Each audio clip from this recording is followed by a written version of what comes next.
The ground beneath our feet remembers more than we ever will. Every step we take presses down on centuries of forgotten lives, buried cities, and unanswered questions. What if the past isn't gone, just silent? Long before history had names or dates, humans were already building, believing, and imagining on a scale we still struggle to explain. Beneath soil and stone lie temples older than farming, cities planned with impossible precision, and underground worlds carved for survival and secrecy. Each discovery promises answers, but leaves deeper mysteries behind. Archaeology is not the art of finding certainty. It is the act of listening carefully to what time chose not to tell us. And once you truly listen, the past never feels distant again. The world grows quiet when we turn our attention downward, beneath the soil, beneath the stones, beneath the layers of time that lie heavier than any monument. In this opening section, we begin our journey into the hidden truths of archaeological mysteries by listening, not simply observing. Archaeology is often imagined as a science of digging and cataloging, but at its heart, it is a form of listening, to echoes, to absences, to the fragile clues left behind by countless lives lived in silence.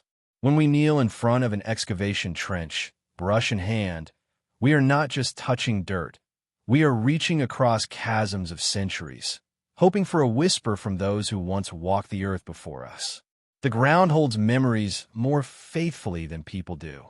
It remembers the weight of footsteps, the settling of foundations, the fall of cities, and the rise of forgotten empires. It does not reveal these memories easily. It reveals them hesitantly, carefully, with a kind of ancient protectiveness. Every object uncovered, every wall traced, every bone brushed free of sand carries both certainty and uncertainty. It is this contrast between what can be known and what forever remains hidden that forms the heart of archaeological mystery. And it is this tension that draws us, softly and irresistibly, into the past. As we begin this exploration of unsolved archaeological puzzles, it's important to understand the quiet drama unfolding beneath the surface. Much of human history is missing, washed away by rivers, buried under volcanic ash, eroded by winds, or consumed by shifting deserts. Sometimes entire civilizations rise and fall without leaving behind so much as a word written in stone. Other times, they leave us writings, symbols, and structures of such complexity that we understand only fragments of their meaning. The deeper we dig, the clearer it becomes. History is not a straight line, but a web of unanswered questions. When archaeologists uncover a site that should not exist, too old, too advanced, too mysterious, it forces us to reconsider everything we thought we knew about human origins and development. These moments are rare, but when they happen, they change the timeline of humanity. They remind us that our ancestors were not simply primitive wanderers waiting for civilization to dawn. They were thinkers, builders, innovators, spiritual beings, each contributing to a long, intricate tapestry of human progress. And yet, even the most impressive discoveries only illuminate a small corner of the vast darkness behind us. In this calm, nighttime exploration, we'll move slowly through some of the world's most enduring archaeological enigmas. From temples older than agriculture to cities planned with impossible precision, from underground metropolises hidden beneath the earth to mechanical devices centuries ahead of their time. Each discovery reveals a truth we can grasp and a mystery that slips between our fingers. This interplay of light and shadow is what makes archaeology such a hypnotic pursuit. It's not just about the past. It's also about the boundaries of human imagination. Imagine for a moment that you're standing at the edge of an excavation site at dusk. The sky is dimming, the air cooling, and the earth lies open like an ancient wound. Tools rest quietly beside shallow trenches, left there by hands that worked under the sun all day. There is a strange peacefulness in this moment. You can almost hear the faint murmurs of a lost world. A child laughing near a hearth, a chisel striking stone, a prayer carried on incense smoke, a footstep echoing through a corridor that no longer exists. The past is not dead. It is only sleeping, waiting for the right moment, the right discovery to stir again. This documentary invites listeners into that quiet space between memory and oblivion. The goal isn't to prove any one theory or proclaim definitive answers. Instead, it's to appreciate the beauty of the unknown, the allure of mysteries that refuse to be solved. There is a special kind of comfort in this uncertainty. Just as the night sky is more beautiful because it is vast and unknowable, ancient mysteries hold their power precisely because they leave room for wonder. They remind us that not every story needs a conclusion to be meaningful. As we ease into the first major mystery of this journey, we also acknowledge the gentle truth that the earth gives us. Every discovery is a beginning, not an end. When archaeologists uncovered structures older than recorded civilization, it didn't solve history's puzzles, it deepened them.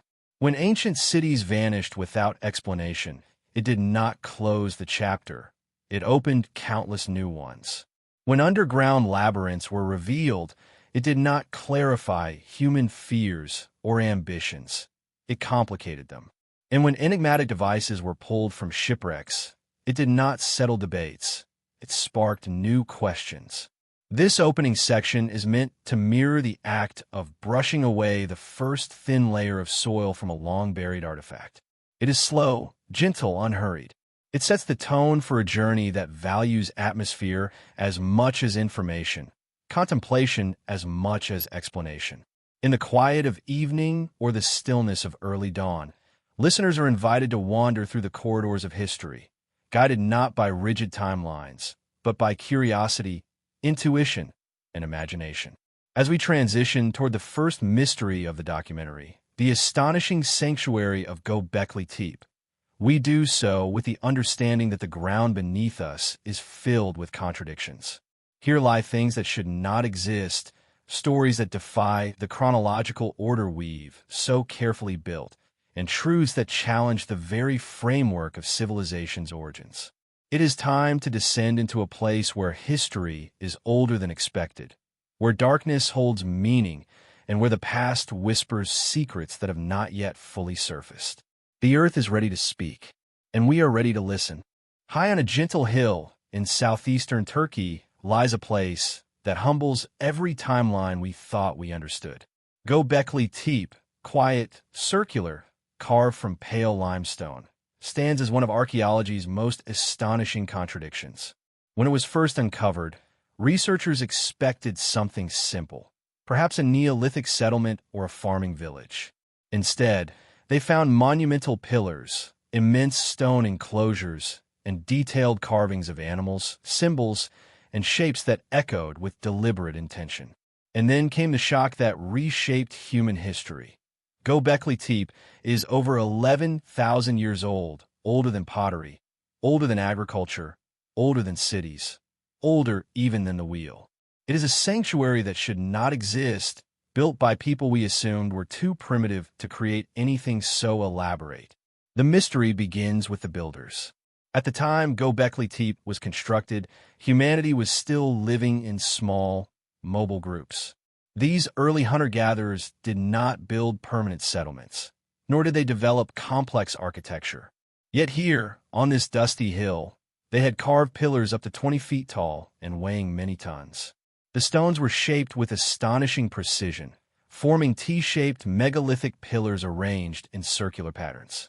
Some of them carry intricate reliefs, foxes leaping across stone, lions stretching their powerful forms, vultures with wings outspread, snakes curling in silent menace. These carvings are not crude or hurried. They're deeply artistic representations that suggest not only skill, but symbolism, meaning, and spiritual purpose. Göbekli Tepe forces us to reconsider a fundamental assumption about civilization, that religion and monumental construction came after agriculture, not before. The traditional narrative suggests that humans settled down, began farming, and then gradually developed complex social structures, religious institutions, and technologies. But Göbekli Tepe whispers a different story. It suggests that spirituality, or perhaps ritual gathering, may have been the spark that encouraged people to settle and farm in the first place. Instead of agriculture leading to temples, perhaps the desire to build temples inspired agriculture. This sanctuary stands as a challenge to what we believe about the earliest chapters of humanity. How did hunter-gatherers, lacking metal tools, animal labor, or modern engineering, carve and transport such massive stones? How were they able to coordinate the labor, food supply, and planning needed to create something so monumental? These questions linger in the dry air of the site, unanswered and quietly unsettling. Adding to the mystery is the fact that Göbekli Tepe was intentionally buried. Thousands of years after it was built, its creators, or their descendants, covered the entire complex with earth. Not naturally, not gradually, but deliberately. This was not the erosion of time. It was an act of intentional preservation or concealment. The question of why hangs like a shadow. Did their beliefs change? Was the site no longer needed? Was it hidden for protection or silence for reasons we cannot guess? The deliberate burial is one of the most perplexing aspects of the site, for it suggests thought, purpose, and a story we may never fully recover. As we imagine the people who gathered here, there's a softness in the way the story reveals itself. Picture a night thousands of years ago, torches flickering against towering pillars, casting long shadows that dance across carved animals frozen in stone. Hundreds of people may have journeyed here, drawn by rituals now lost to time. Perhaps they sang, perhaps they prayed, perhaps they sought answers from forces carved into the walls around them. Whatever their purpose, it required cooperation on a scale rarely seen among hunter-gatherers. This place was a gathering point, spiritual, social, or ceremonial, created long before written language, long before the idea of a civilization existed. Archaeologists have uncovered multiple circular enclosures, each with its own central pillars and surrounding decorated stones. Some appear older, others younger, suggesting that Göbekli Tepe was not a brief construction effort, but a sacred site maintained over centuries or millennia. And yet, despite its significance, no evidence of everyday life has been found nearby. No homes, no cooking areas, no trash heaps. It is a place built not for living, but for reverence. The complexity of Göbekli Tepe's artistic language deepens the mystery further. The carvings are not random. Many appear symbolic, possibly representing myths, spiritual beliefs, or even constellations. Some researchers speculate that the site may encode astronomical knowledge far beyond what we associate with the era. Others believe the carvings represent a symbolic worldview, a cosmology carved not to communicate with people, but with the divine. Yet all of this remains theory. The stones are silent, and we can only guess at the stories they once carried. Even the arrangement of the pillars hints at meaning. The central T-shaped stones may represent figures, perhaps ancestors, perhaps deities, watching over the animals carved around them. The circles may have marked ceremonial paths, movements encoded into the very architecture. The site may have been a place of initiation, of mourning, of worship, or of storytelling. Every theory feels both possible and incomplete. Göbekli Tepe sits at the crossroads of fact and enigma. It is undeniably real, undeniably ancient, undeniably impressive. Yet every answer it offers comes with another question. Its existence suggests that human societies were capable of organization and spiritual expression long before agriculture and settlement. It tells us that the human mind, curious, creative, mystical, has always reached beyond survival toward meaning. As we reflect on Göbekli Tepe, there's a sense of humility. Our understanding of history is not fixed. It shifts with every new discovery. This hill in Turkey reminds us that the past is not a straight path, but a landscape full of hidden valleys and unexpected heights. It encourages us to remain open, to allow the unknown to coexist with what we think we know.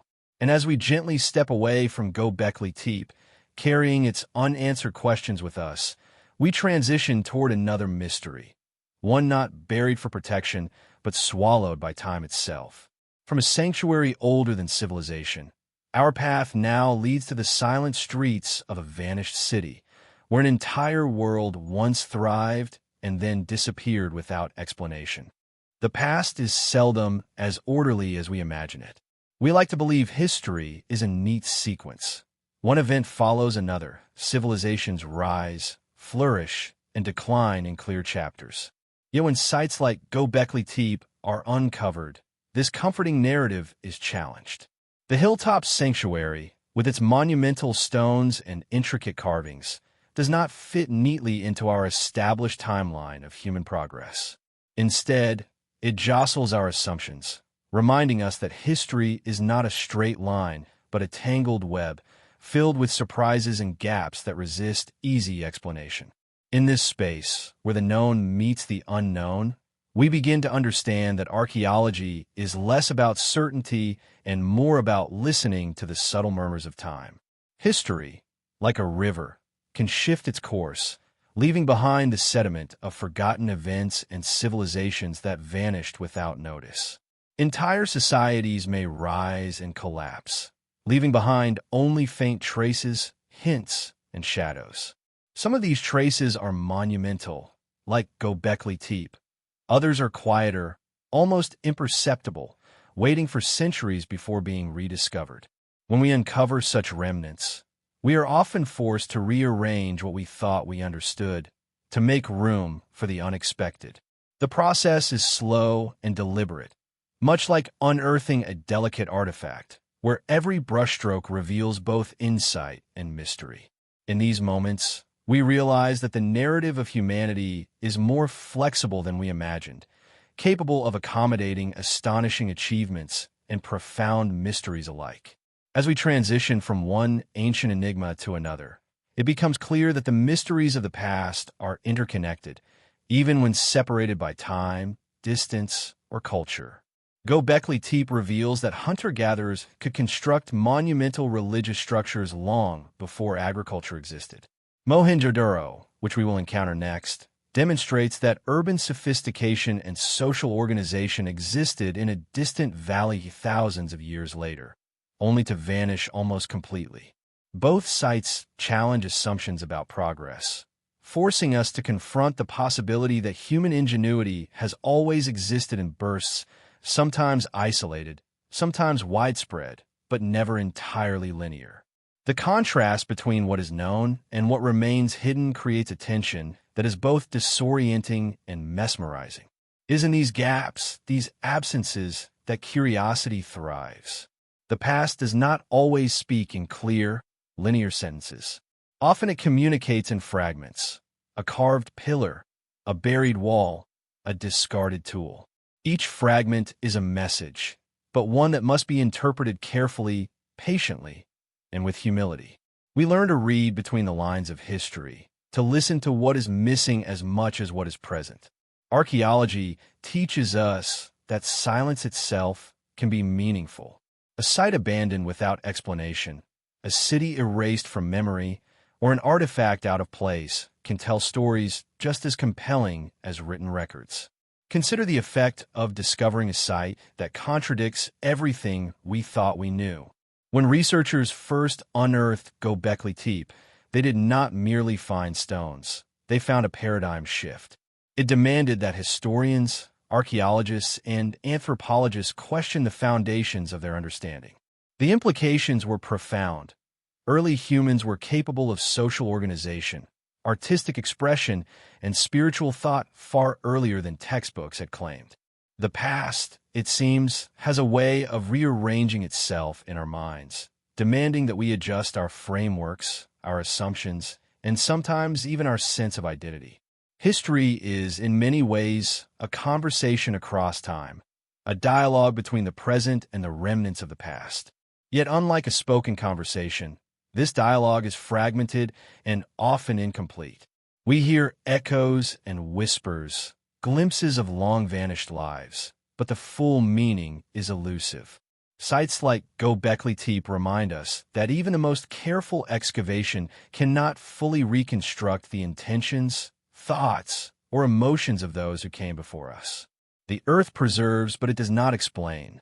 It offers evidence, but it leaves interpretation open, inviting both wonder and humility. The process of reconciling known facts with the mysteries that arise is not a simple one. Every new discovery, while thrilling, comes with questions that unsettle our mental maps of the past.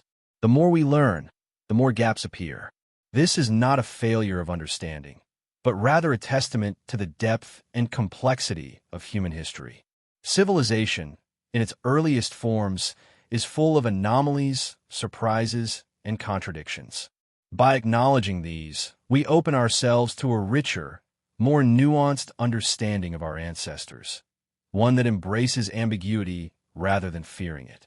It is in this reflective space between certainty and curiosity that we begin to see the patterns of history differently.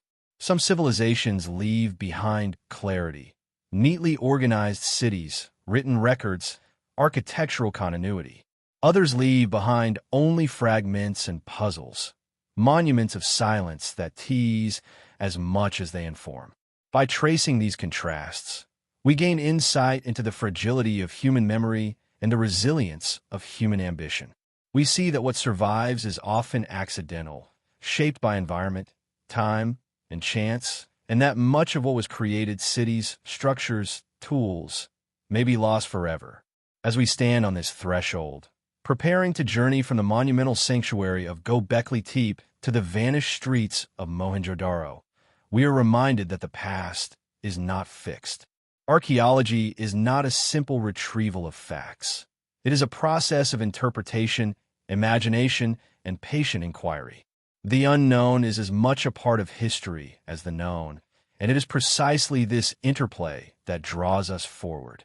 Every unanswered question, every enigmatic artifact, every buried structure is a doorway into a story that demands our attention, our curiosity, and our humility. Mohenjo-Daro awaits us, a city whose silent streets and vanished people echo with questions just as profound as those posed by Göbekli Tepe. While one site challenges our understanding of early spiritual life, the other challenges our understanding of urban sophistication and social organization. Together, they form a continuum of mystery, a chain of human endeavors that are simultaneously extraordinary and fleeting. And it is in tracing this continuum, gently and deliberately, that we begin to appreciate the richness and complexity of human history, an ever-shifting tapestry where certainty and mystery coexist in delicate balance. As we begin to descend into the story of Mohenjo-Daro, we carry with us the lessons of Göbekli Tepe, that humanity's past is neither simple nor linear, that brilliance and enigma often coexist, and that every uncovered artifact or structure is a whisper from a world that once was, demanding both attention and reverence.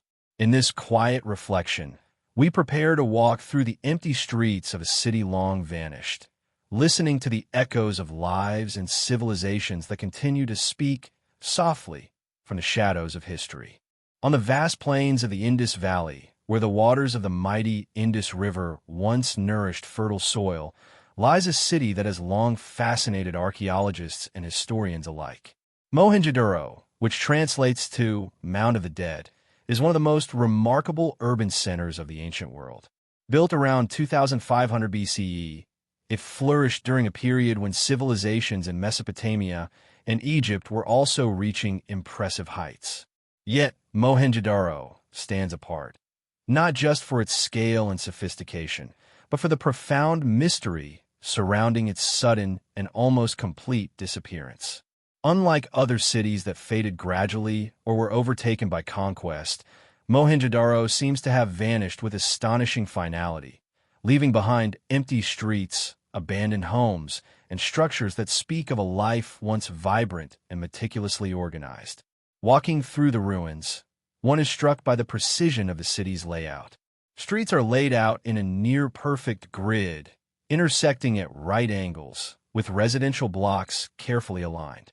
Houses are constructed from baked bricks, many 2 or 3 stories tall, each featuring private wells, bathrooms, and sophisticated drainage systems. The city had public granaries, assembly halls, and possibly ceremonial spaces, hinting at a society that valued both efficiency and community.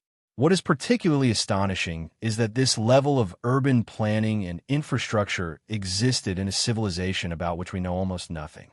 There is no decipherable written record, no surviving accounts that explain who governed the city or how decisions were made. Yet the evidence of order and planning is undeniable. The advanced engineering of Mohenjo-daro contrasts sharply with the enigma of its disappearance.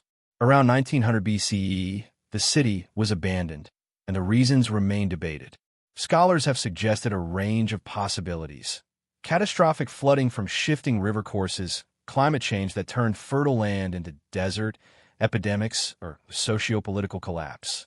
Each theory offers plausible explanations, yet none can account for the abruptness with which the city ceased to be inhabited. Unlike many ancient cities, which decline over decades or centuries, Mohenjo-daro appears to have been emptied rapidly, leaving no trace of prolonged warfare or slow decay. The silence left behind is as profound as the evidence of human ingenuity, compelling us to confront the limits of our understanding. The contrast between life and emptiness is stark as one imagines the city in its prime. Streets that now lie quiet and dusty were once teeming with activity. Children running, merchants trading, artisans working, families tending to domestic life. Wells and baths carried water to countless homes. Public granaries stored food for the community, and sewage systems ensured that waste did not contaminate living areas. A remarkable testament to the city's advanced knowledge of hygiene and urban design. These achievements suggest a population that was not only organized, but deeply aware of the practical and social needs of communal living. And yet, the same city that demonstrated such foresight was suddenly left to the elements, as if its inhabitants had been swept away by forces beyond their control. Archaeological findings also reveal intriguing artifacts that hint at the city's culture and sophistication. Seals carved from steatite bear the images of animals and inscriptions, likely used for trade or administrative purposes. Terracotta figurines, pottery, and tools suggest a society that valued art, utility, and craftsmanship. Yet these objects offer only fragments of understanding. Without decipherable written records, we cannot fully know the stories, beliefs, or rituals of those who lived here. The contrast between the material evidence of a thriving urban life and the absence of narrative explanation deepens the mystery, leaving us with questions that may never be fully answered. The Indus Valley civilization, of which Mohenjo-daro was a major center, extended across a vast area, linking distant settlements through trade networks and cultural exchange. This suggests a degree of sophistication in communication, commerce, and social organization that rivals contemporaneous civilizations in Egypt and Mesopotamia. Yet, despite these achievements, the Indus script remains undeciphered, leaving the civilization's internal workings shrouded in silence. The city itself becomes a riddle, a place where human skill and knowledge flourished, yet whose disappearance remains an unresolved puzzle in the tapestry of history. As we reflect on Mohenjo-daro, we encounter a profound sense of fragility alongside ingenuity. The city demonstrates the heights to which human planning and cooperation can rise, yet also reminds us of the vulnerability inherent in even the most organized societies. Natural forces, climate shifts, or unknown calamities could erase the products of centuries within a single generation. There is a quiet humility in this realization, a reminder that human accomplishment, no matter how grand, is always subject to the inexorable rhythms of nature and time. Mohenjo-daro also invites contemplation of human resilience and adaptation. The people who built it mastered engineering challenges, social organization, and urban management, yet their achievements did not ensure permanence. The city's abandonment is a silent lesson that civilizations, like individuals, exist within larger ecological and historical contexts, and that the past often holds more questions than answers. The very precision and planning that make the city remarkable today underscore the mystery of its loss, How could such a capable society vanish with so little trace? The contrast between the known and the unknown deepens when we consider the city's sophisticated infrastructure. Private baths, intricate drainage systems, and standardized brick sizes reveal intentionality and uniformity, suggesting a society that valued regulation and collective planning. Yet, the abrupt disappearance leaves us with no record of governance, religion, or internal politics. It is as if the city itself speaks with two voices, one of human achievement, meticulous and deliberate, and one of silence, sudden and impenetrable. This duality, between brilliance and vanishing, captures the enduring allure of Mohenjo-daro and keeps historians, archaeologists, and curious minds captivated. As we prepare to leave the quiet streets of this vanished city, it is important to carry forward the patterns we have seen. Mohenjo-daro, like Göbekli Tepe, challenges assumptions, forces reinterpretation, and reminds us of the fragility and resilience of human endeavor. Yet it also connects us to a broader pattern. Civilizations rise, achieve, and sometimes vanish, leaving behind structures, artifacts, and mysteries that compel us to imagine the lives that once animated them. From the monumental stones of a sacred sanctuary to the deserted streets of a city once teeming with life, we see continuity in human curiosity, creativity, and the drive to leave a mark upon the earth. Our journey now moves forward, leaving Mohenjo-daro behind and reflecting on the echoing brilliance of ancient engineering and artistry. The next section will explore the broader implications of these mysteries, examining how the sophistication of past civilizations hints at knowledge and skill that often surpasses our assumptions. By tracing these connections, we begin to understand a recurring theme in the archaeological record. Human ingenuity, though ancient, often defies modern expectations, and the mysteries it leaves behind are as instructive as the facts themselves. As we step away from the silent streets of Mohenjo-daro, a deeper question emerges. How did these early societies achieve such extraordinary feats of organization and craftsmanship, and why do their techniques still elude full understanding today? The city's precise grid, standardized bricks, and complex drainage system are remarkable in isolation, but when viewed alongside other ancient sites, Göbekli Tepe, Sacsayhuaman, and beyond, they form a pattern. Across continents and millennia, human beings repeatedly created structures of astonishing complexity, often with limited technology and minimal written instruction. These achievements speak to a continuity of ingenuity, a shared human instinct to shape, organize, and understand the world in ways that transcend time. Yet the methods they employed remain largely mysterious, leaving echoes of expertise that we are only beginning to interpret. The evidence of ancient engineering forces us to confront the limitations of our assumptions about technological development. Modern observers tend to imagine that skill and knowledge accumulate in a linear progression, each generation building on the discoveries of the previous one, slowly ascending toward greater sophistication. But the archaeological record suggests something far more nuanced.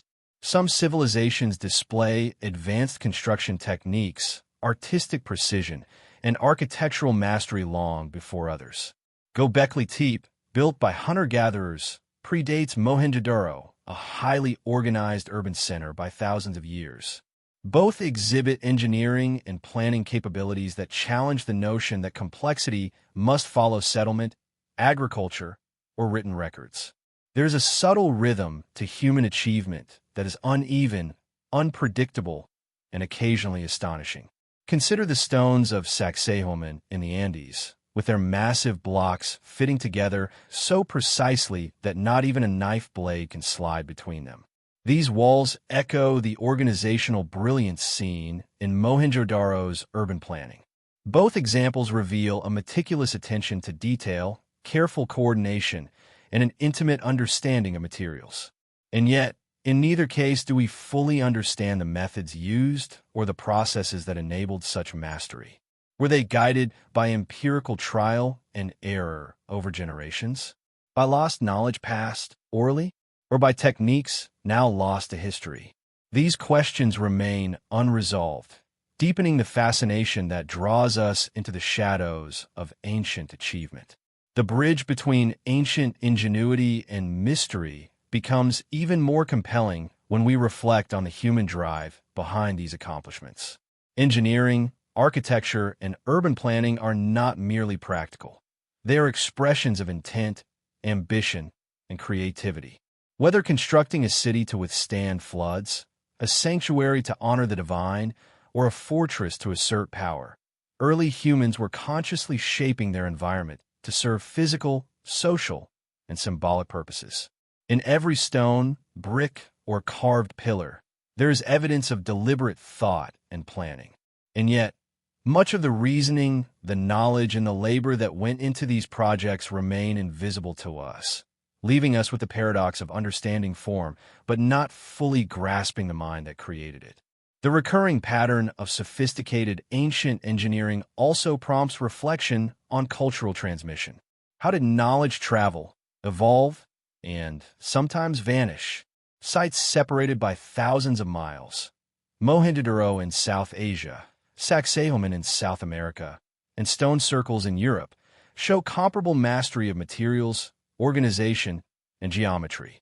Did isolated cultures arrive at similar solutions independently, or was there a broader exchange of ideas long lost to history? The absence of written records or clear links only intensifies the mystery, compelling us to look beyond the obvious and consider alternative explanations. The past, it seems, is richer and more interconnected than a surface reading can reveal. Equally fascinating is the human relationship with scale and precision. The builders of Mohenjo-daro, Göbekli Tepe, and Sacsayhuaman were working with vast quantities of stone, brick, and earth, and yet they achieved uniformity and order.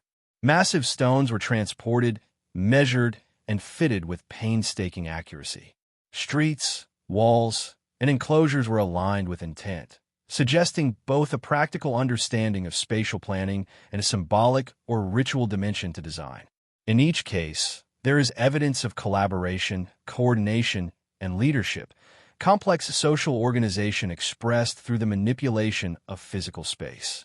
The echo of these capabilities reverberates across the millennia, reminding us that ancient societies were capable of remarkable feats without the technologies we take for granted today. The mystery of these achievements is compounded by the absence of direct explanation. Unlike modern construction, which can be documented with blueprints and manuals, ancient projects often leave only the result, the physical structure itself, as evidence. This absence forces us to read carefully, to interpret indirect clues, and to imagine processes and motivations that cannot be confirmed. It is in this interplay between presence and absence, knowledge and speculation, that the power of archaeology is most apparent. Each stone wall, brick-lined street, or carved pillar is both a record and a riddle, offering guidance while withholding full comprehension. As we contemplate the echoes of these forgotten engineers, it becomes clear that human ambition has always been a driving force. From the monumental enclosures of Göbekli Tepe to the orderly streets of Mohenjo-daro and the precise stone walls of Sacsayhuaman, early societies strove not only to survive, but to create, to leave a mark, to express ideas in enduring form. And yet, the very ingenuity that produced these marvels often fades into obscurity, leaving later generations to puzzle over methods, meanings, and motivations. This duality, the brilliance of creation alongside the mystery of its loss, is a recurring theme that threads through the archaeological record, inviting contemplation and wonder. The bridge we are crossing in this section is not only geographical or chronological, but conceptual. We move from understanding individual sites to recognizing patterns across time and space, from the material evidence of skill to the intangible echoes of human creativity and problem-solving. This reflective transition prepares us to explore new forms of ancient achievement. Megalithic construction in the Andes, for example, with the interplay of precision, labor, and symbolic intent reaches an almost hypnotic scale. The story of these structures is not just one of engineering. It is also a meditation on the human desire to shape the world, to leave a trace, and to engage with forces larger than oneself. In tracing these echoes, we also consider the limitations of modern perspective. Contemporary observers often underestimate the capabilities of ancient people, imagining that complexity and sophistication were products of recent invention. Yet the archaeological record repeatedly challenges this assumption. From Mohenjo-daro's intricate urban planning to Sacsayhuaman's perfectly fitted stones, the evidence suggests that our ancestors possessed knowledge, skill, and vision equal in depth to our own, even if expressed through different means. Recognizing this invites a sense of humility, a quiet reverence for the ingenuity that has always been part of the human experience.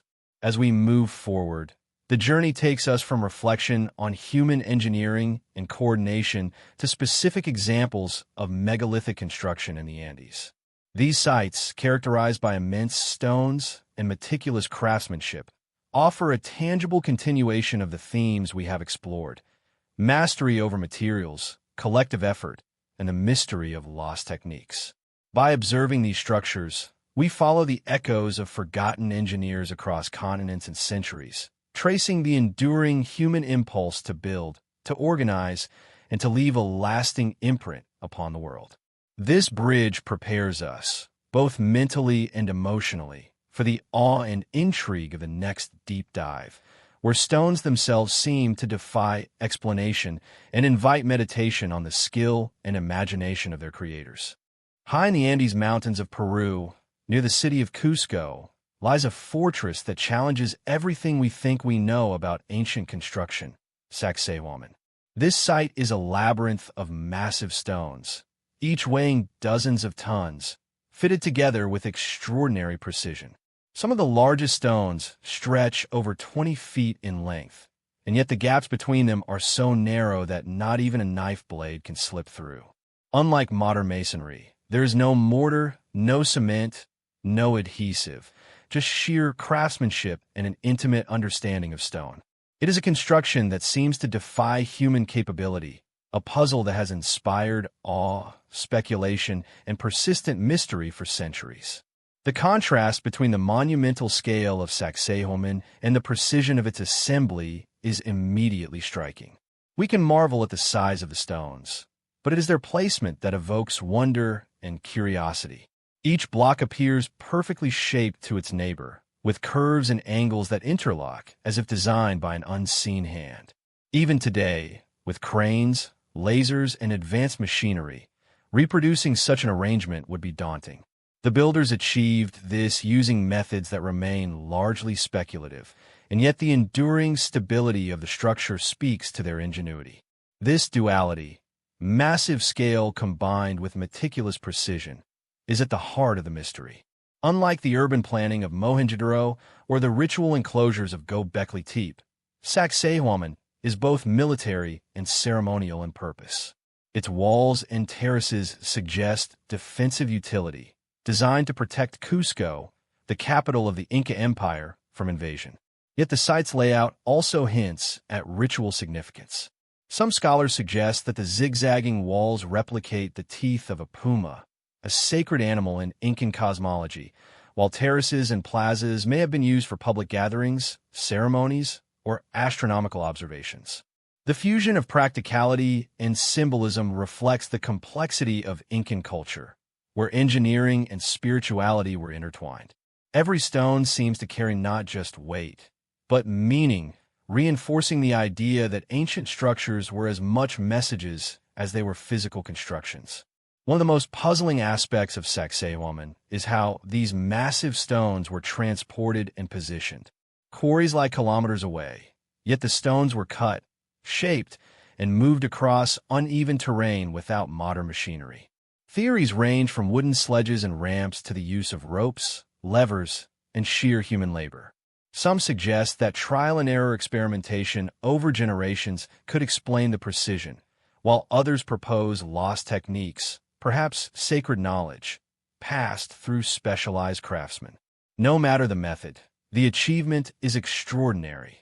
Stones weighing tens of tons were maneuvered into place with astonishing accuracy, standing as a testament to both human determination and ingenuity. The interplay between known facts and remaining mysteries creates a profound sense of wonder. We can measure the stones, trace their patterns, and study their alignments, yet we cannot fully replicate the methods or motivations of the builders. Sacsayhuaman presents a paradox.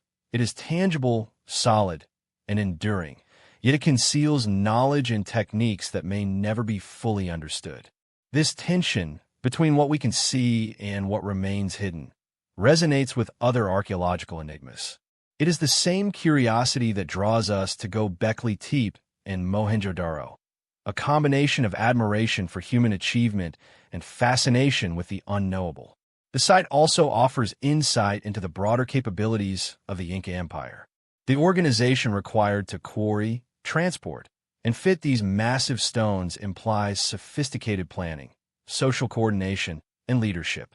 Entire communities would have been mobilized, with labor organized for maximum efficiency and accuracy. The precision of the stonework suggests specialized knowledge, perhaps held by select craftsmen or priest engineers. Sacsayhuaman, then, is more than a fortress. It is a window into the social and technical capabilities of a civilization that left no written records comparable to other contemporary cultures. Its stones speak in silence, narrating the ingenuity, discipline, and aesthetic sensibility of its creators. The artistic aspect of Sacsayhuaman further deepens the mystery. Stones are not merely functional. They're sculpted to interlock with elegance, suggesting an understanding of geometry and balance that is remarkable for the period. Some stones appear to be carved to accommodate thermal expansion or seismic activity, hinting at a sophisticated knowledge of structural engineering. Others may carry symbolic shapes or alignments connected to celestial events, though much of this remains speculative. In all cases, the construction transcends simple practicality, embodying both functional purpose and symbolic resonance. Even today, centuries after the Inca Empire fell, Sacsayhuaman continues to inspire awe. Its walls remain standing, a silent testament to a civilization capable of feats that challenge our modern assumptions. Tourists, archaeologists, and locals alike are struck by the enormity of the stones, the ingenuity of the fitting, and the apparent impossibility of construction without advanced tools. The fortress encourages reflection not only on technical skill, but also on the human drive to create structures that endure across centuries. It is an invitation to consider the aspirations, beliefs, and capabilities of those who lived long before us, whose vision was etched in stone. The mystery of Sacsayhuaman is amplified by the absence of detailed records about its construction. Unlike ancient Egypt or Mesopotamia, where inscriptions sometimes offer insight into building methods, the Incas left little explanation. We can only observe the results and infer the effort, knowledge, and social organization required. This lack of direct documentation transforms every stone into a riddle, every wall into a question. How did they accomplish this? And why did they choose such forms and arrangements? The structure challenges our assumptions about the limits of ancient technology, urging us to acknowledge both human creativity and the persistence of unsolved mysteries. As we reflect on Sacsayhuaman, we begin to see patterns that echo across civilizations. From the monumental pillars of Göbekli Tepe to the organized streets of Mohenjo-daro to the massive stones of Sacsayhuaman, a recurring theme emerges.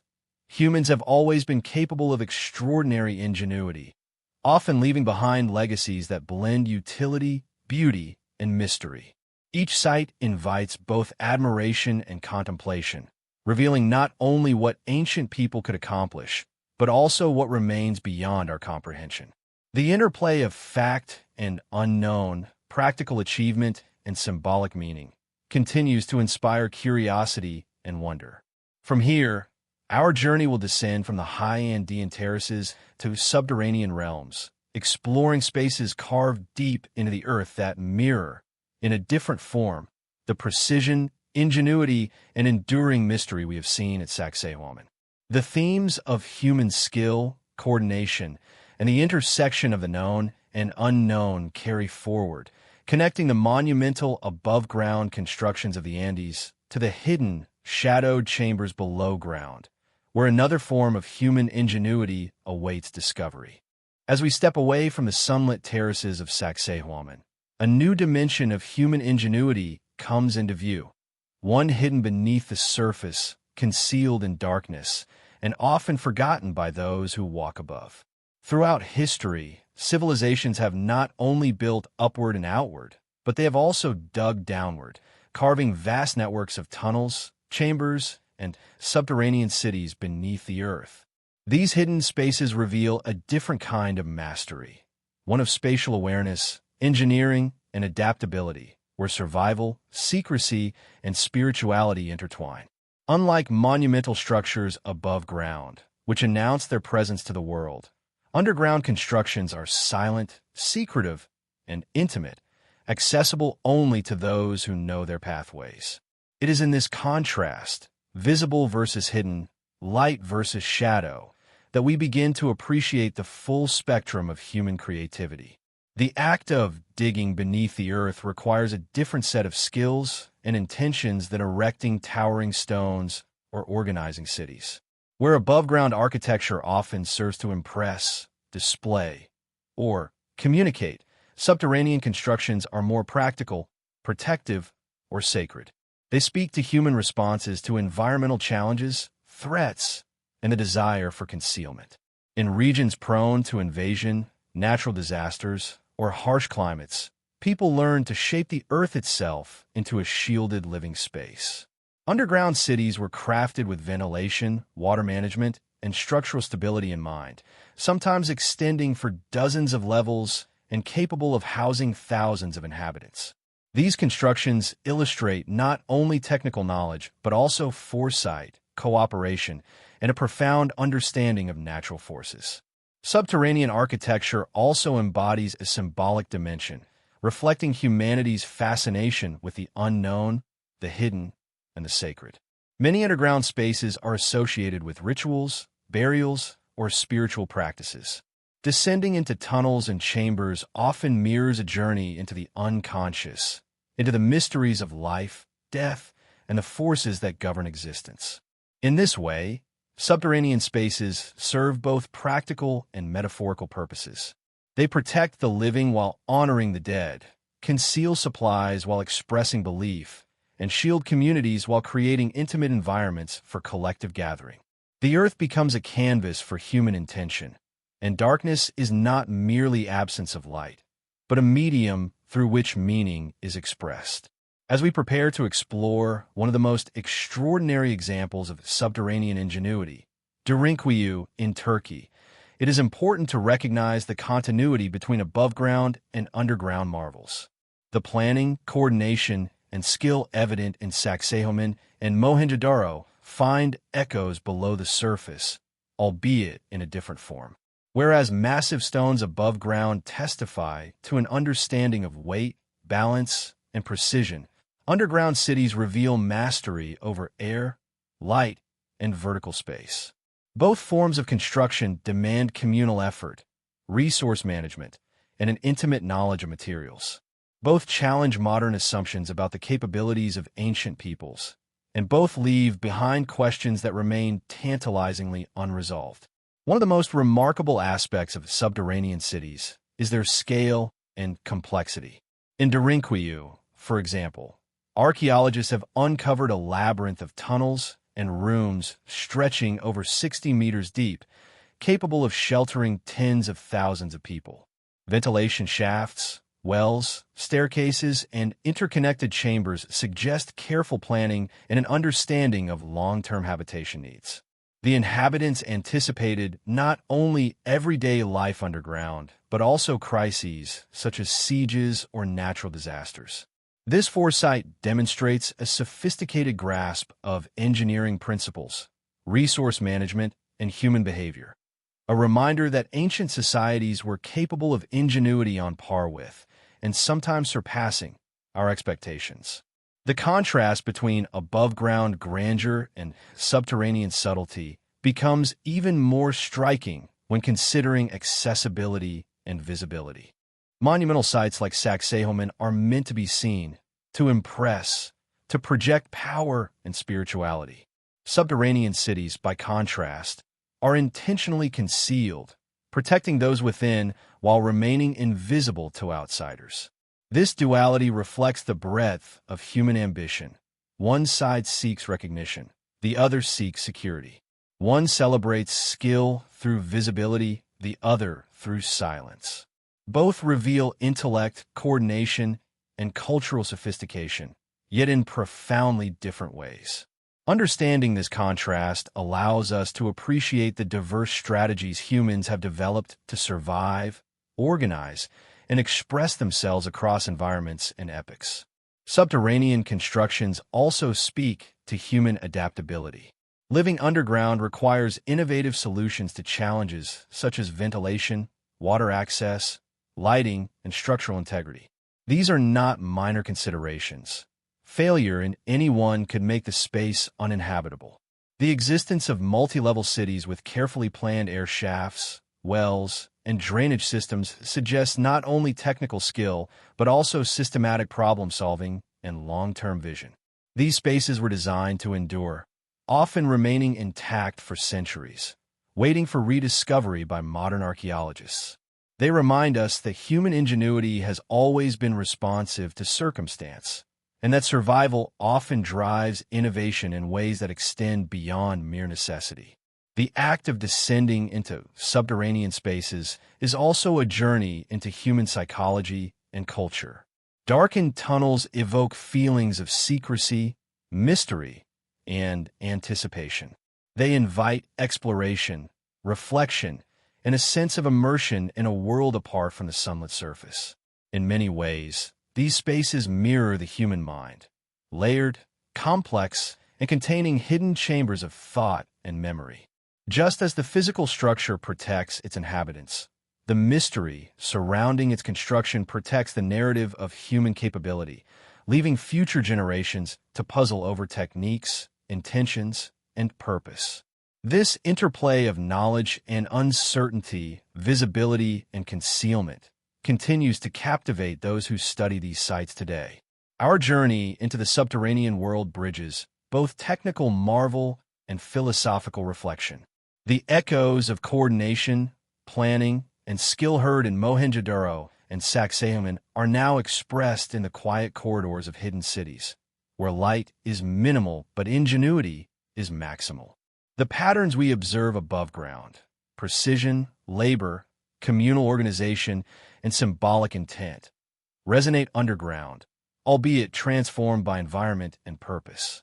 In this way, the study of subterranean constructions completes a broader picture of human ingenuity, revealing both the practical and the poetic dimensions of engineering, planning, and adaptation. Descending into subterranean secrets prepares us for Derinkuyu, an extraordinary city that exemplifies the full range of human ingenuity in hidden spaces. It is a world where silence is both literal and metaphorical, where engineering meets mystery, and where human creativity is expressed in darkness rather than light. This transition allows us to explore not only the technical brilliance of ancient societies, but also the psychological and cultural dimensions of spaces deliberately concealed from view.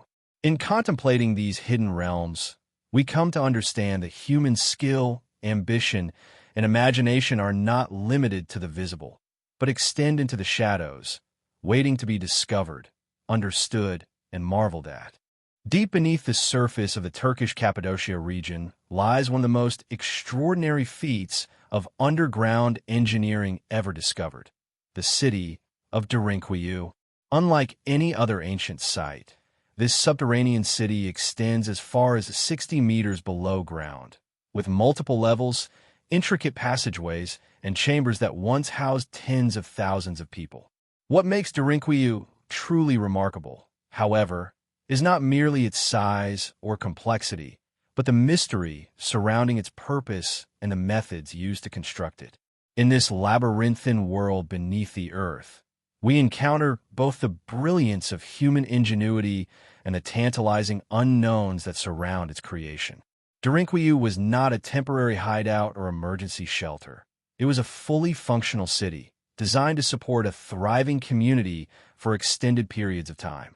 The city contains everything one would expect in an urban center: living quarters, kitchens, communal areas, wells, ventilation shafts, and even a school.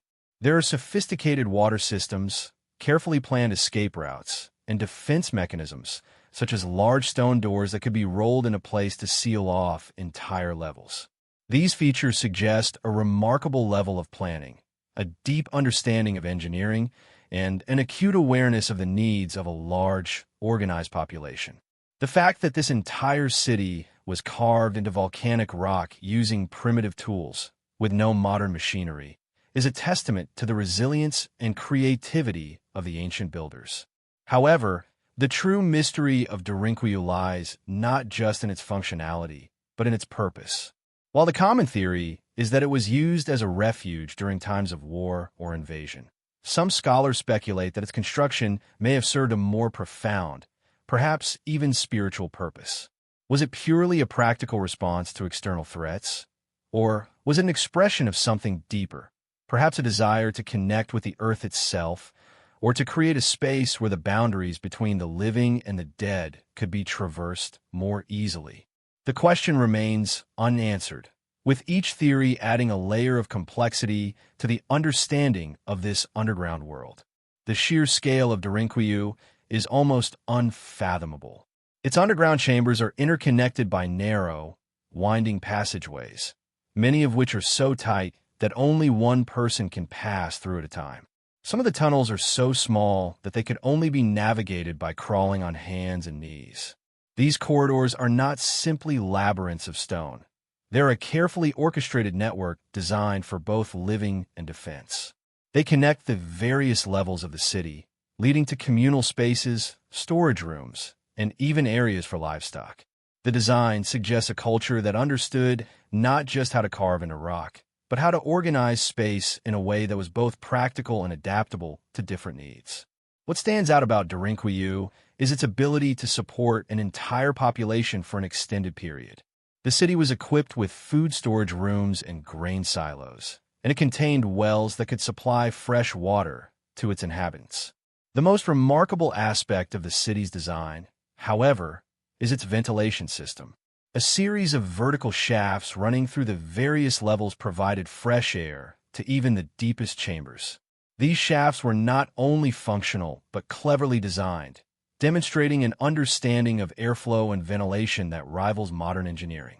The fact that such a system was created with limited tools and resources shows a level of technical knowledge that was ahead of its time, reinforcing the sense that the builders of Derinkuyu possessed a sophisticated understanding of both natural forces and human needs. The most striking feature of Derinkuyu, however, is its sense of isolation.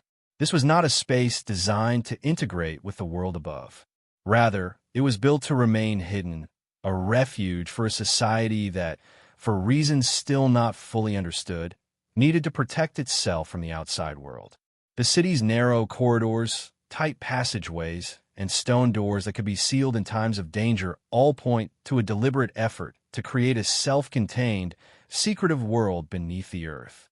This sense of isolation also raises questions about the social structure of the people who live there. How was the city governed? How did the inhabitants interact with the world above ground? Did they remain in hiding for long periods? Or did they venture out when it was safe? One theory that has emerged regarding the construction of Derinkuyu is that it was not the work of a single generation, but the result of centuries of development, passed down through knowledge and tradition. The complexity of the city's design, along with the sophisticated engineering involved, suggests that it may have been constructed over several phases, with each generation adding to the existing structure. The fact that such an intricate system of tunnels and chambers could have been created and maintained over generations speaks to a deep sense of communal effort and long-term vision. The city, in this sense, could be seen as a living monument to the collective memory and resilience of the people who built it. Despite its complexity, however, there is still much we do not know about Derinkuyu. While it is generally accepted that the city was used as a refuge during periods of invasion or war, there is little concrete evidence to support this theory. No records or inscriptions have been found that explain the city's original purpose or provide insight into the people who live there. The lack of written records adds to the mystery of the site, making it impossible to fully understand the motivations behind its construction. Were the people who built Derinkuyu seeking to preserve their culture and way of life, or were they merely responding to external threats? We may never know for certain. Another question that remains unanswered is the role of the subterranean city within the broader context of ancient Anatolian civilizations. Derinkuyu is part of a larger network of underground cities in the Cappadocia region, some of which are believed to date back as far as the Hittites, who ruled the area around 1500 BCE. It is unclear whether these underground cities were constructed by the Hittites themselves or whether they were built by earlier civilizations. The fact that these cities were designed to be hidden from the outside world suggests that their builders were deliberately trying to protect themselves from external threats. But what exactly those threats were, and why they required such elaborate fortifications, remains a mystery. In exploring the hidden depths of Derinkuyu, we are confronted with a profound paradox. A city built with remarkable skill and ingenuity, yet shrouded in secrecy and mystery. We can marvel at the technical brilliance of its design, the ventilation shafts, the wells, the tunnels, but we are left with a sense of unfinished knowledge. What we see is a testament to human resilience, creativity, and adaptability, but what we do not know keeps us in suspense, urging us to dig deeper into the shadows of history. As we reflect on Derinkuyu, we are reminded that human history is not always visible, nor is it always linear. Some of the greatest achievements of ancient societies remain hidden beneath the surface, waiting to be uncovered. Derinkuyu stands as a reminder that, in the quietest and most concealed places, humanity's most profound mysteries are often waiting to be discovered. And in this, there is both beauty and awe, an invitation to continue seeking, exploring, and questioning, even in the darkest of spaces.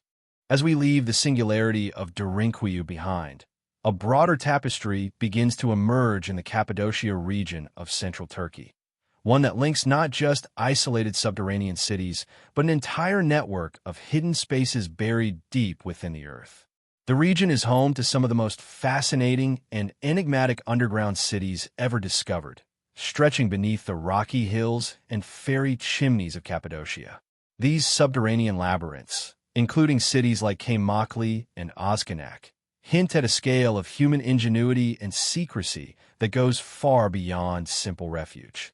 They were part of a broader system of underground architecture, each city uniquely designed and yet part of a greater, interconnected whole, creating an entire subterranean world. But who built these cities and why? The Cappadocian underground cities are not merely isolated tunnels or caves carved into the rock. They are entire, complex systems of interconnected chambers and passageways designed to support large populations for extended periods of time. With multiple levels extending down into the soft volcanic tuff, these cities were remarkably well-planned and equipped with all the necessities of life: living quarters, kitchens, storage rooms, wells, and even places for livestock. The tunnels were narrow and winding, designed to control the flow of people and keep invaders at bay. Large stone doors, capable of being rolled into place to seal off entire sections, served as a defensive measure. The ingenuity behind the construction of these cities suggests a high level of engineering knowledge, as well as a deep understanding of both human and environmental needs. One of the most striking aspects of these underground cities is their sheer scale. Derinkuyu, for example, extends down as far as 60 meters and could shelter tens of thousands of people. Similarly, Kaymakli is a sprawling network of tunnels and chambers, with a complex design that includes ventilation shafts, storage rooms, and communal spaces. These cities were designed to be entirely self-sufficient, with access to food, water, and air, even in the most remote corners of the underground world. The ability to carve out such vast, complex structures with the tools available to ancient civilizations speaks to a level of craftsmanship and planning that is both awe-inspiring and mysterious. The question, of course, is why these cities were constructed in the first place. While the popular theory is that they were built as refuges from invasions, the true purpose remains speculative. Some scholars believe that the underground cities were intended to protect entire communities from marauding armies or hostile neighbors. Others suggest that the cities may have been created to safeguard against natural disasters, such as earthquakes or volcanic eruptions, which are common in the region. Yet another theory posits that these underground complexes had a religious or ritualistic purpose, serving as sacred spaces for ancient peoples who believed the earth itself was a powerful force that needed to be respected and honored.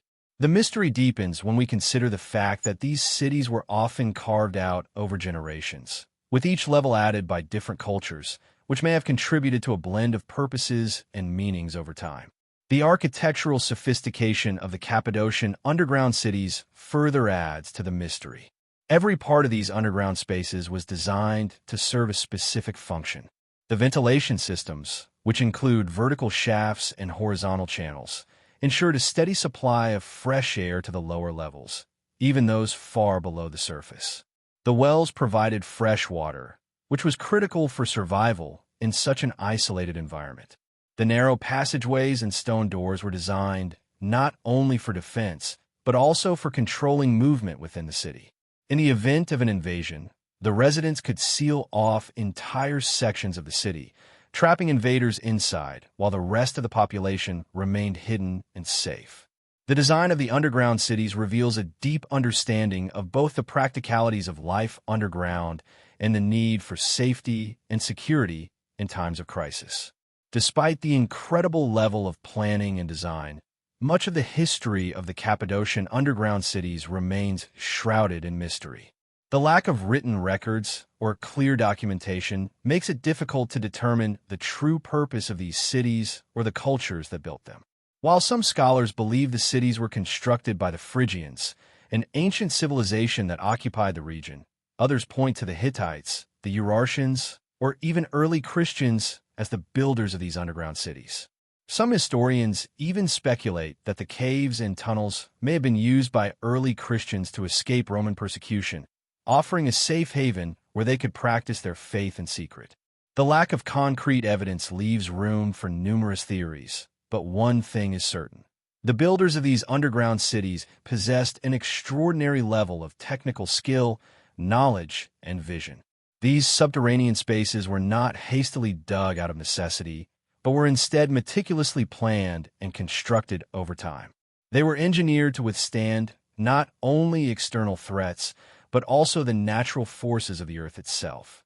This level of resilience, combined with the mystery surrounding their origin, makes the Cappadocian underground cities one of the most captivating archaeological enigmas in the world. As we contemplate the mystery of these subterranean cities, we are forced to confront the limits of our understanding. The ingenuity of the ancient peoples who built these cities is evident in every stone, every tunnel, and every passageway. But the reasons for their construction, the lives of those who inhabited them, and the cultures that created them remain elusive. These underground cities are, in many ways, the perfect symbols of human ambition and mystery, complex, hidden, and enduring, yet still leaving us with more questions than answers. In the end, the underground cities of Cappadocia are a reminder of the depth of human creativity and the ability of ancient civilizations to adapt to their environments in ways that we may never fully comprehend. They are a testament to the resilience and ingenuity of human beings in the face of adversity, and to the timeless desire to create spaces that protect, preserve, and inspire. The mysteries they hold may never be fully unraveled, but their silent presence beneath the earth continues to evoke awe and wonder, keeping their secrets safe for generations to come. As we venture from the ancient cities of Cappadocia to the depths of another ancient world, we are led beneath the streets of Rome, into the catacombs that stretch like a labyrinth under the city. These subterranean burial sites offer a glimpse into the spiritual and social lives of early Christians during the Roman Empire. And like the underground cities of Cappadocia, they are an enduring mystery. These catacombs, dug into the soft volcanic tuff beneath the city, are not only crypts for the dead, but also sanctuaries of faith and clandestine worship during times of persecution. The tunnels and chambers beneath Rome are a testimony to the resilience and ingenuity of early Christians, who managed to carve out a hidden world below the surface, away from the eyes of the empire's authorities. Rome's catacombs, which began as simple burial places, became expansive underground networks, serving not only as cemeteries but as sites of refuge, art, and secret gatherings. The catacombs are a vast, sprawling network of tunnels, stretching over hundreds of miles beneath the city, with some containing over 500,000 burials. These subterranean cities, often reaching multiple levels below the surface, were built by early Christians during a period when their faith was illegal and persecuted. The catacombs were a safe haven, a space where Christians could bury their dead according to their religious traditions, worship in secret, and find solace in times of crisis. They served as both a physical refuge and a symbolic sanctuary, allowing believers to maintain their practices even under threat. The catacombs of Rome are unique in their design and their purpose. The tunnels are narrow, winding corridors that lead to small, cramped chambers where the dead were laid to rest. These burial chambers, called loculi, were carved into the walls of the tunnels, and the bodies of the deceased were placed within these niches. The walls of the catacombs were often decorated with early Christian symbols, fish, doves, and the Good Shepherd, offering not only a glimpse into the religious beliefs of the time, but also an artistic expression of faith. The frescoes, engravings, and inscriptions found in these catacombs serve as some of the earliest examples of Christian art, revealing the evolution of religious imagery during the early years of Christianity. What makes the catacombs even more fascinating, however, is their role in early Christian worship. During the Roman Empire, Christianity was often viewed as a subversive faith, and Christians were subject to persecution. The catacombs provided a place for clandestine worship and communal gatherings. It is believed that Christians would gather in these underground spaces to pray, share the Eucharist, and hold rites of passage, such as baptisms. The catacombs offered a sanctuary where Christians could practice their faith without fear of Roman authorities discovering their activities. In many ways, these catacombs served as both a practical solution to persecution and a sacred space where the early Christian community could thrive and grow in secret. One of the most intriguing aspects of the catacombs is their mystery. Though they have been studied extensively, many aspects of their construction, purpose, and history remain unclear. While we know that they were used for burials and secret worship, the precise reasons behind their creation and the specific cultures that built them are still subjects of debate. The fact that the catacombs were hidden from public view for centuries, only rediscovered in the late 16th century, adds to their enigmatic allure. It is likely that the catacombs were not built all at once, but rather over several centuries, as Christianity spread and the need for these sacred underground spaces grew. The lack of written records from the early Christian period complicates our understanding of the catacombs. We can only rely on the physical evidence of the catacombs themselves, the inscriptions, frescoes, and burials, to piece together the history of these sacred spaces. The catacombs were not only burial sites, but also places where the early Christian community could express their beliefs through art and ritual. The images and symbols found on the walls of the catacombs are some of the earliest examples of Christian iconography, reflecting the faith's transition from an underground, persecuted movement to an established religion. The catacombs also raise questions about the role of death and the afterlife in early Christian beliefs. The act of burial was not simply a physical one. It was an act of faith, a ritual that reinforced the Christian belief in the resurrection of the dead. Early Christians believed that the catacombs, as places of burial, were sacred spaces that could connect them to the divine. The catacombs were seen as a spiritual gateway, where the faithful could rest in peace until the day of resurrection. This belief in the resurrection of the dead and the sanctity of burial is reflected in the care and reverence with which the bodies were interred, as well as in the artwork that adorned the catacombs. The catacombs also provide a fascinating glimpse into the social structures of early Christianity. The catacombs were communal spaces where families and entire communities were laid to rest together.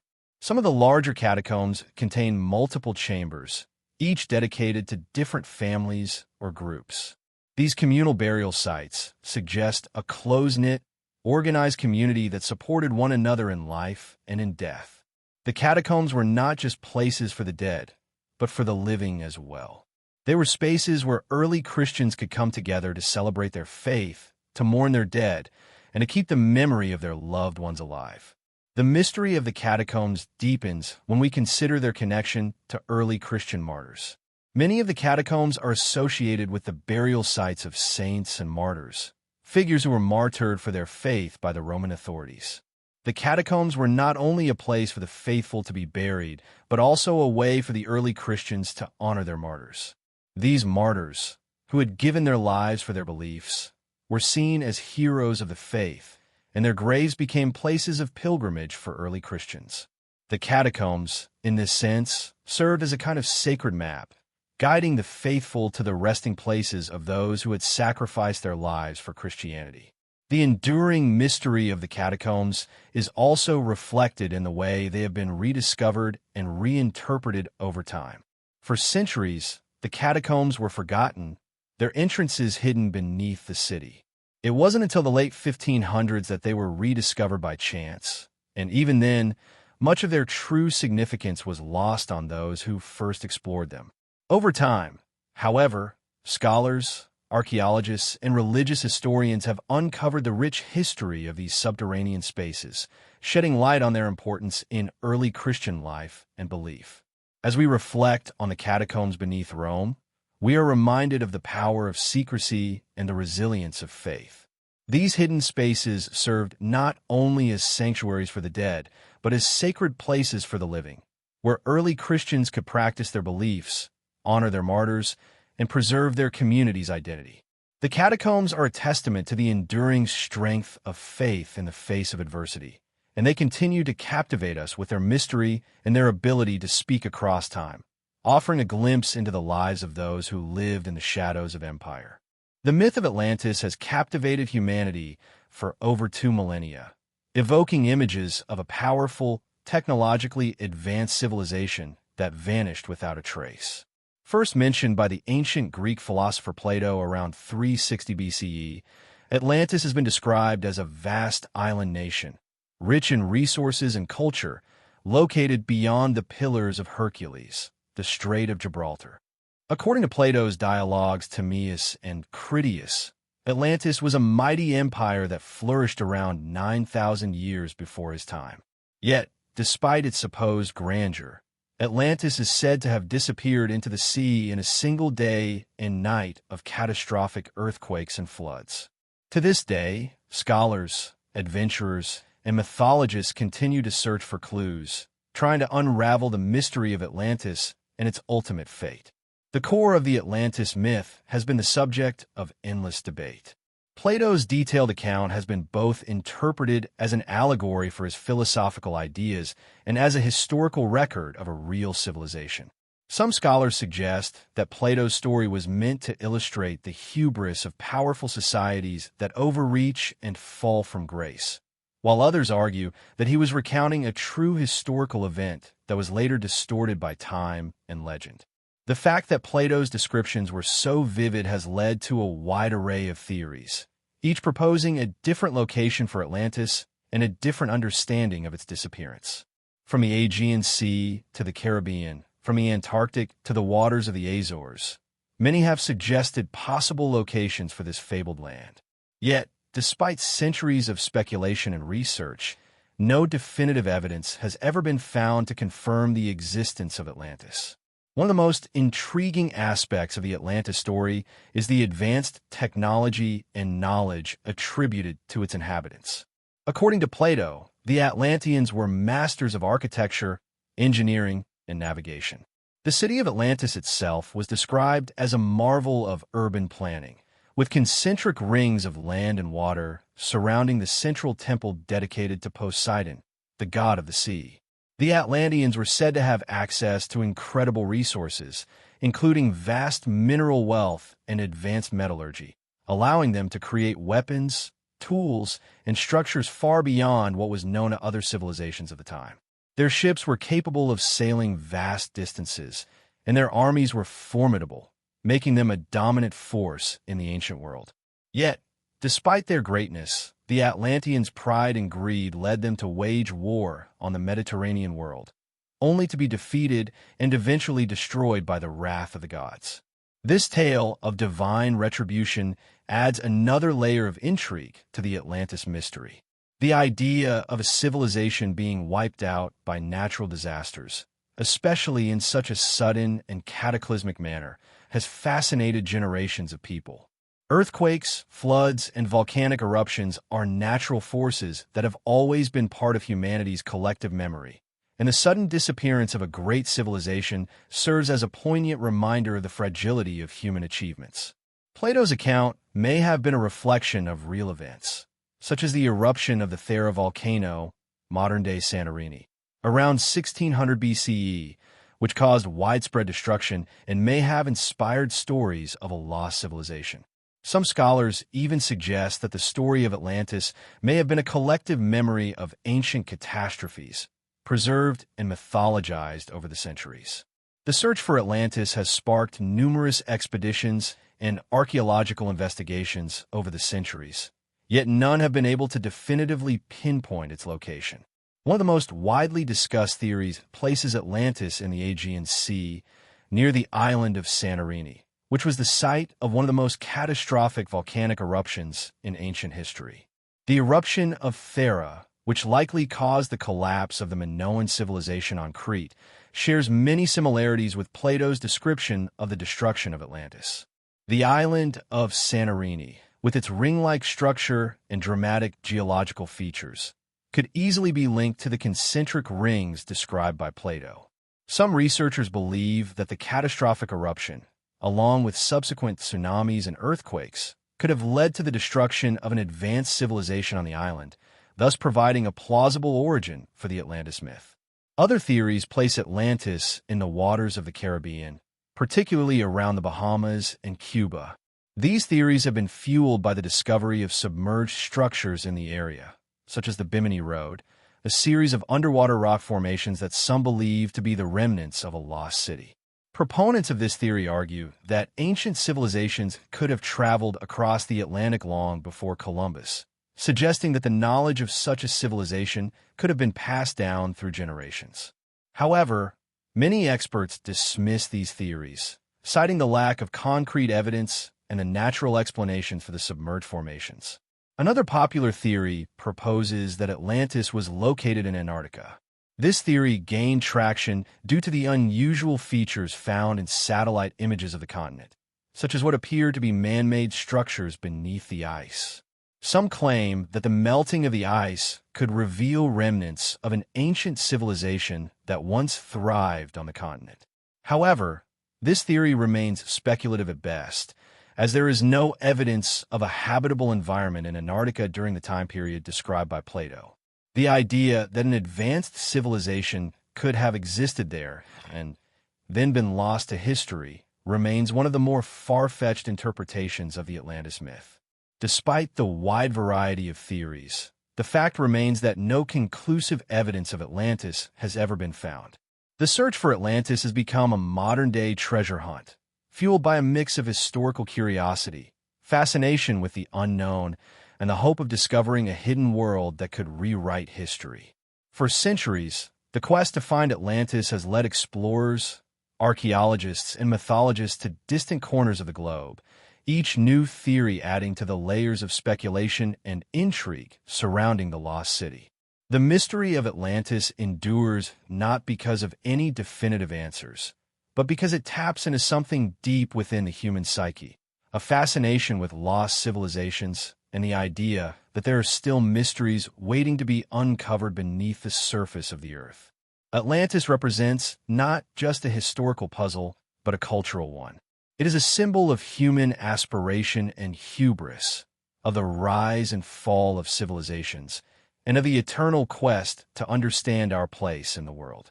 Whether Atlantis existed as Plato described it, or whether it was simply a fantastical tale meant to convey moral lessons, its story continues to captivate the imagination of people around the world. The allure of Atlantis lies in its paradox, a civilization that was both real and imagined, both tangible and elusive. As we reflect on its mystery, we are reminded of the complexity of human history and the delicate balance between knowledge and ignorance. The search for Atlantis is more than just the pursuit of a lost city. It is an exploration of our collective curiosity and our desire to uncover the hidden truths of the past, no matter how deeply they may be buried beneath the sands of time. Far removed from the sun-drenched deserts and ancient cities of the Mediterranean lies a mystery carved into the earth itself, one that has puzzled archaeologists, astronomers, and adventurers alike for over a century. The Nazca Lines, located in the arid plains of southern Peru, are an intricate series of geoglyphs, massive designs and shapes etched into the desert floor. These markings, some of which are over 2,000 years old, are so large that their full scale can only be appreciated from the air, leading to the enduring question: what were the Nazca people trying to communicate, and why did they create such enormous designs that could only be seen from above? The Nazca Lines consist of hundreds of individual figures, ranging from geometric shapes to representations of animals, plants, and human figures. Among the most famous of these designs are the spider, monkey, hummingbird, and condor, each one drawn with remarkable precision and detail, stretching over vast distances of the desert landscape. The sheer size of these figures is staggering, with some stretching over 1,200 feet long. Yet, the true purpose and meaning behind these lines remain one of the most enigmatic puzzles in archaeology. The lines were first brought to global attention in the 1920s, when pilots flying over the region noticed the strange shapes below. Prior to this, the Nazca Lines had been virtually unknown to the outside world, hidden in plain sight on the arid plains of the Nazca Desert. The first aerial photographs revealed a series of vast and intricate designs, prompting both fascination and confusion. How could such large-scale artwork have been created by a civilization that had no means of flight or modern surveying tools? How could these markings, which are so precise that they seem to align perfectly with celestial bodies, have been made without the ability to observe them from the air? One of the most intriguing aspects of the Nazca Lines is their scale and intricacy. The largest figures, such as the hummingbird and the spider, are so vast that they can only be fully appreciated from the sky. The lines are created by removing the top layer of reddish-brown rocks and exposing the lighter-colored ground beneath, creating contrast and making the designs visible from above.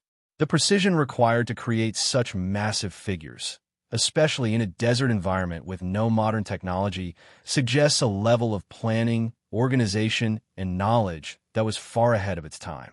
The fact that these lines have remained intact for centuries, despite the harsh desert conditions and occasional winds, further adds to their mystery. Scholars have proposed various theories to explain the purpose of the Nazca Lines.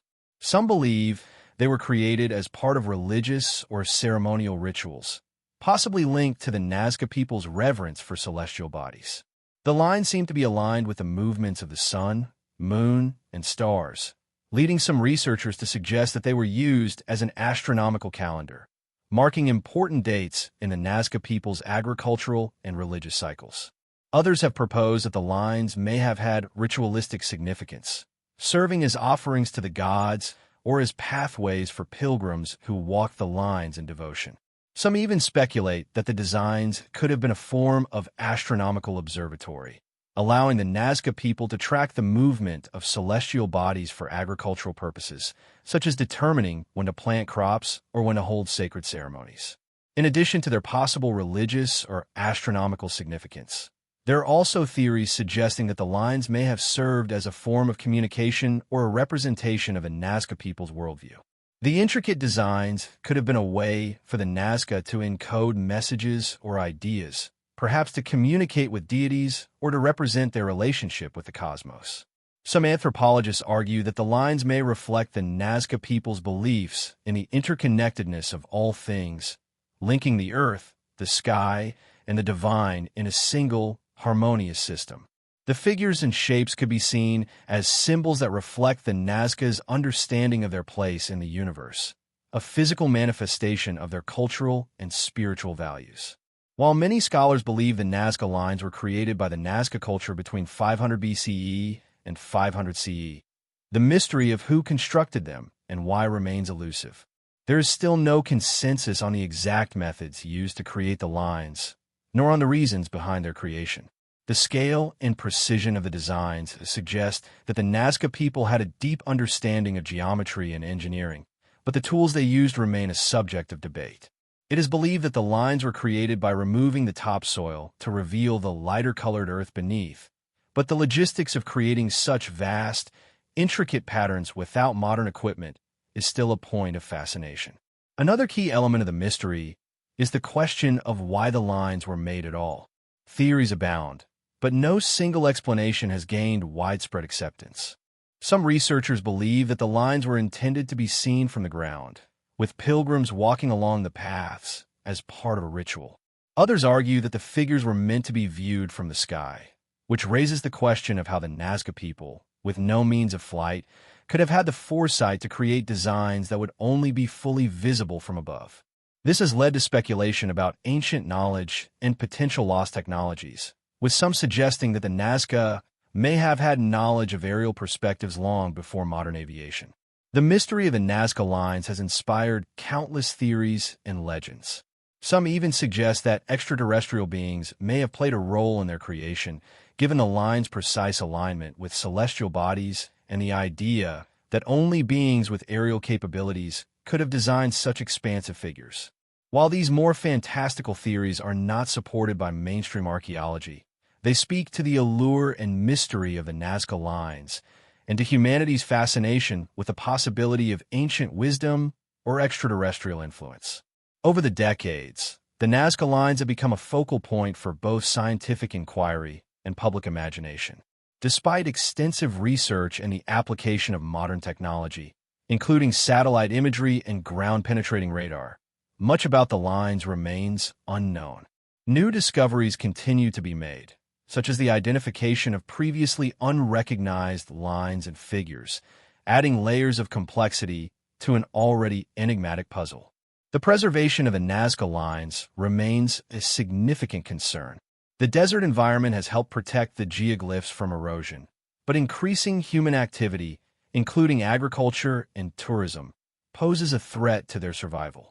Efforts have been made to preserve the lines and protect them from further damage, but the sheer scale of the desert and the ongoing exploration of the area mean that the mystery of the Nazca lines continues to unfold.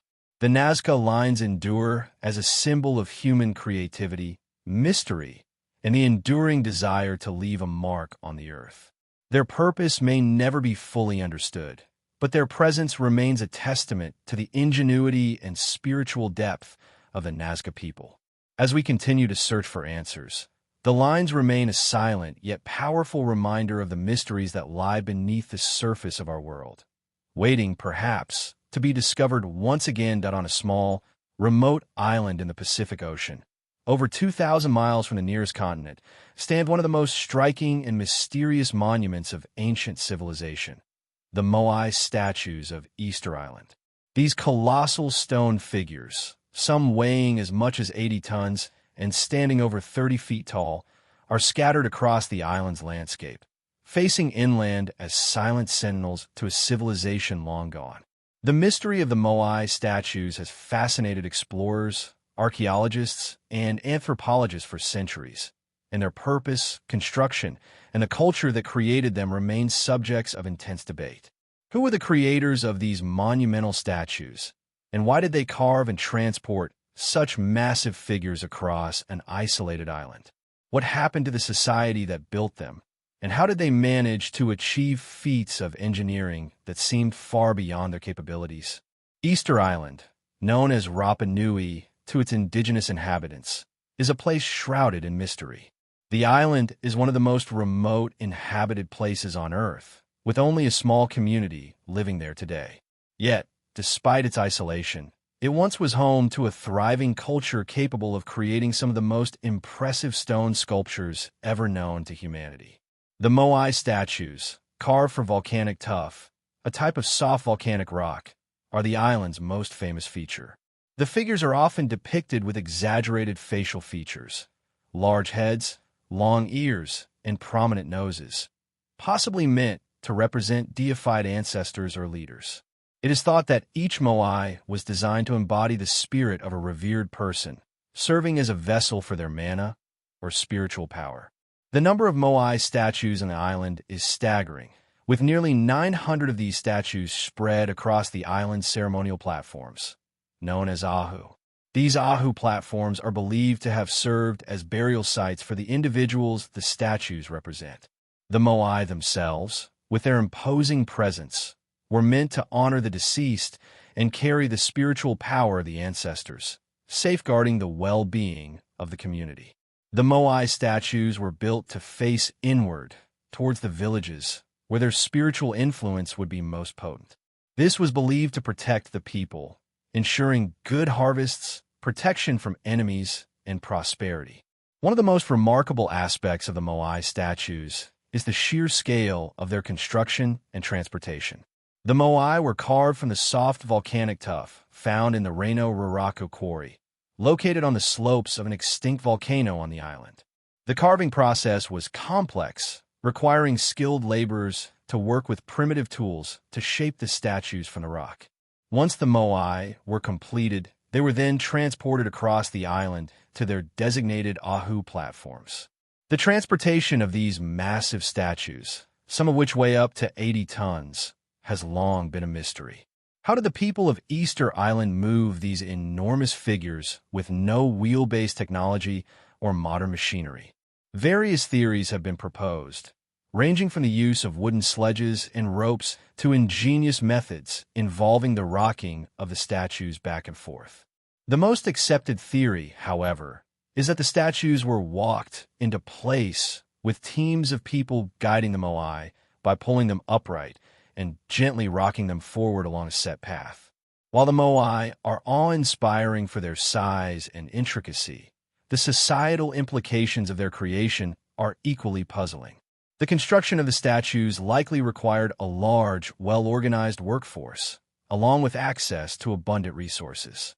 Yet, the society that created them eventually collapsed in a mysterious and dramatic fashion.